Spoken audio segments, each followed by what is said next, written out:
चतुर हिरण और शेर का जाल। बहुत समय पहले की बात है। एक घना जंगल था जहां सभी जानवर खुशी से रहते थे। वहीं एक हिरण भी रहता था। नाम था चंदू। चंदू कोई साधारण हिरण नहीं था। वो जितना तेज दौड़ता था उतना ही तेज दिमाग भी चलाता था। इसलिए जंगल के सब जानवर उसे चतुर हिरण कहते थे। चंदू हर दिन जंगल की सैर करता, मीठी घास खाता और छोटी छोटी पहाड़ियों पर चढ़ता। वह कभी अकेले नहीं चलता। उसकी दोस्ती एक तोते से थी जिसका नाम था मिट्ठू।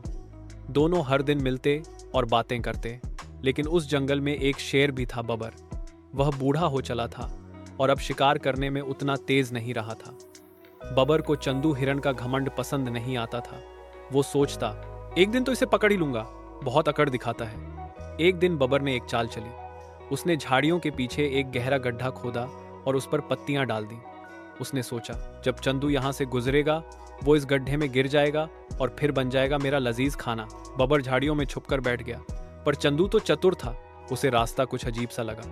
पेड़ की शाखाएं टूटी थीं, घास कुचली हुई थी और चारों तरफ एक अजीब सी चुप्पी थी। उसी समय पेड़ पर बैठे मिट्ठू तोते ने चुपके से अपनी आंख मारी और सिर हिलाया।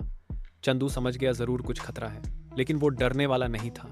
वह वहीं खड़ा हो गया और जोर से चिल्लाया, अरे यहाँ तो शहद का छत्ता गिरा है। शेर बबर झाड़ियों में से सुन रहा था। उसने सोचा, क्या सच में? अगर शहद मिल जाए तो मजा आ जाएगा। जैसे ही शेर ने सिर उठाया, तभी ऊपर पेड़ पर से सच में एक बड़ा छत्ता उसकी पीठ पर गिर पड़ा।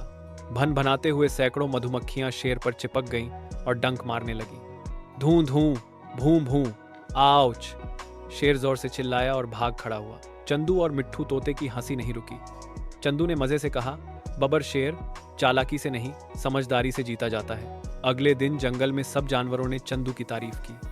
खरगोश, लोमड़ी, बंदर सब बोले, चंदू भाई तुमने तो शेर की अच्छी क्लास लगा दी। चंदू मुस्कुराया और बोला, ताकतवर बनो, लेकिन समझदार बनना सबसे जरूरी है।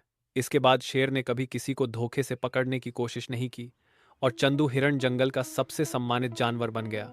बच्चों को तो वह अक्सर सिखाता, समय पर सोचना और सही बात समझना यही असली बहादुरी है। सीख, जब कोई चाल चले तो घबराओ नहीं, सोचो, समझो और चालाकी से उसका जवाब दो।